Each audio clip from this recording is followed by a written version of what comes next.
Array of higher certificates, diplomas and degrees on offer, it's often becoming an overwhelming task when it comes to choosing a qualification. Well, to help us understand and unpack the different types of qualifications for media and indeed productions, we're joined in studio by the Dean of AFDA Johannesburg, that's Henriette De Villiers, and Lecturer of Cinematography at AFDA as well, that's Mr. Simbai Kanjere. Good afternoon and welcome to the SABC News Desk. Hi. Henriette, let's start with you. A career in film or motion pictures or drama, it may sound very glamorous on the surface, but it does take a whole lot of blood, sweat and tears. We know that behind the scenes. How aware of are students of the slog that actually awaits them or lies ahead of them when they enter the field? I think when they enter the course, people are very often really passionate about wanting to do film. They're convinced that this is how they want to spend their lives, either in live performance or in film or in television or in entrepreneurship or that emerging technology kind of space. Because of the way we teach many skills that people will need in the workplace. So they have to work in groups, which is hard. It's always very difficult to do, but you are not going to do it by yourself once you enter the job market.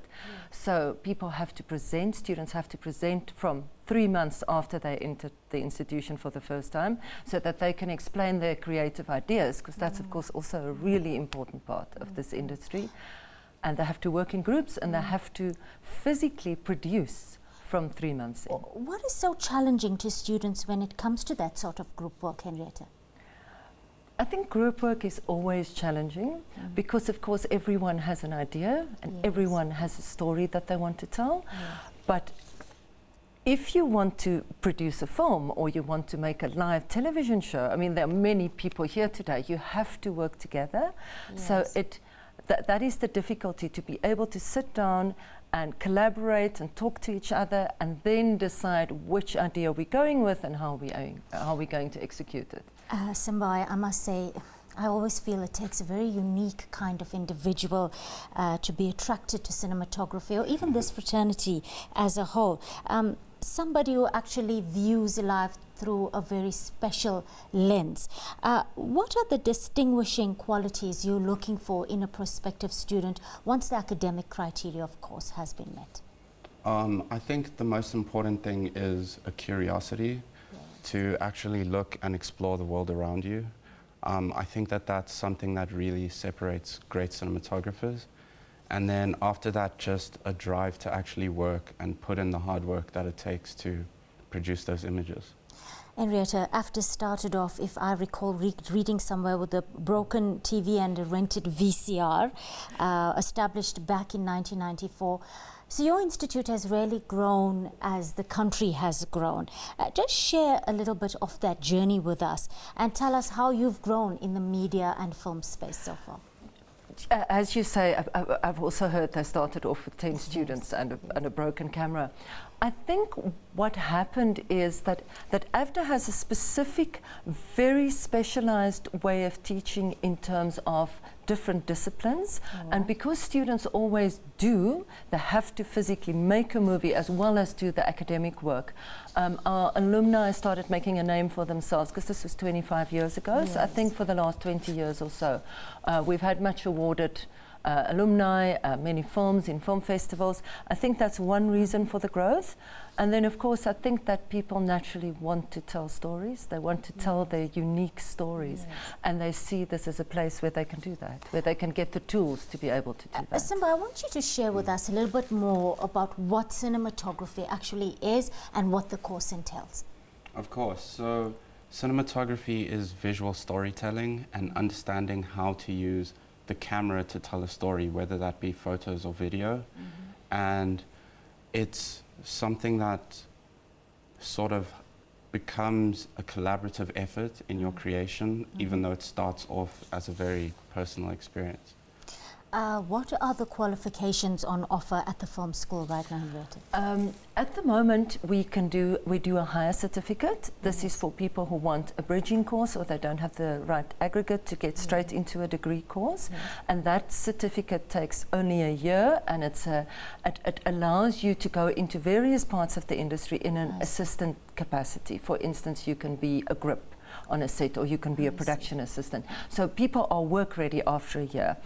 We also have a BA degree in either film, television or live performance, and we also have a BCom degree in entrepreneurship and emerging technology, and then we also have a postgrad department where you can come and do an honours or an MFA, which is a Masters of Fine Arts. So what should students be taking into account when it comes to making that choice between a higher certificate or degree? We find that the higher certificate, people sometimes come because they only maybe can afford to come for a year, or they have to start working after a year, or like we said, they don't have the correct aggregate to come straight into the degree program. So then they do the higher certificate as almost a bridging course, and many of them then find, because that also gains you entry into the BA course automatically. And we often find that they do extremely well. We capped our first honours graduates this year that started in higher certificate, and they just carried on studying.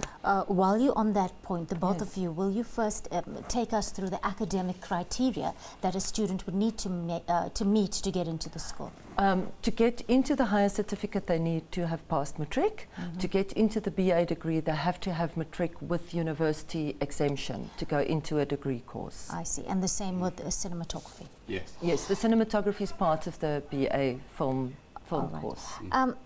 Simbai, TV production is really a huge industry at this point, evolving all the time with endless possibilities. What career path could one follow if you take up a course in cinematography? So there's obviously the obvious ones, which would be camera operating, lighting on set, things like that.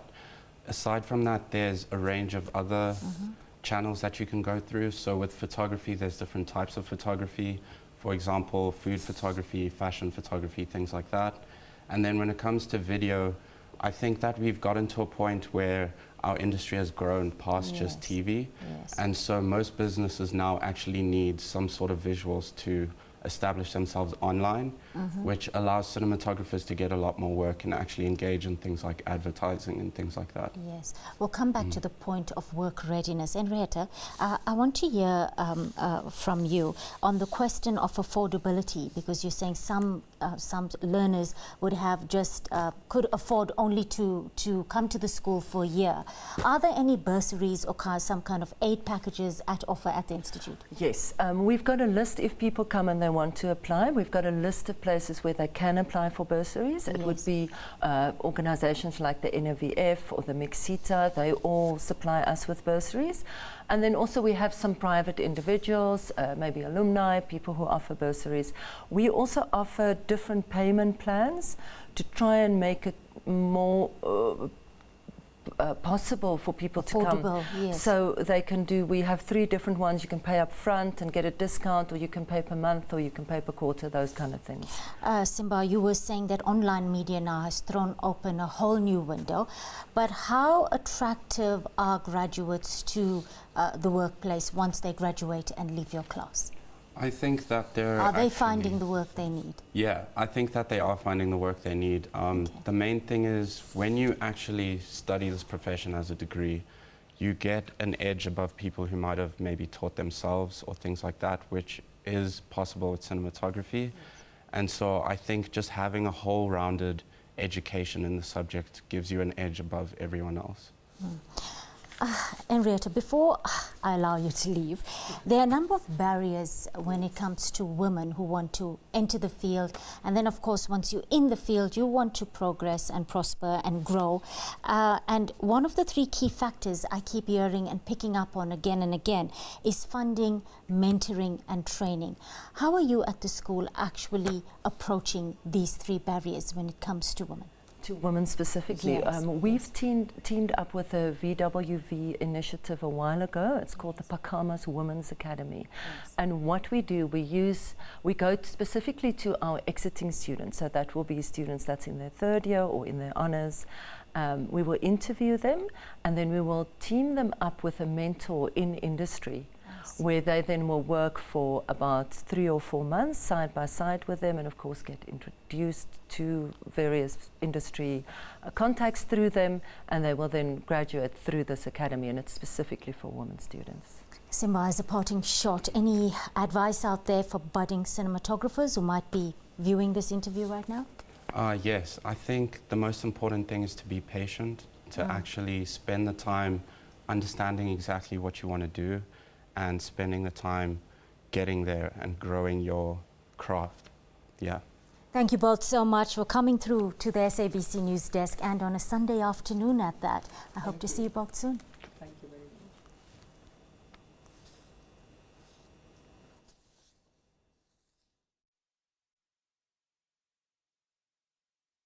I like doing pre-recorded stuff. I think I'm just used to the live things.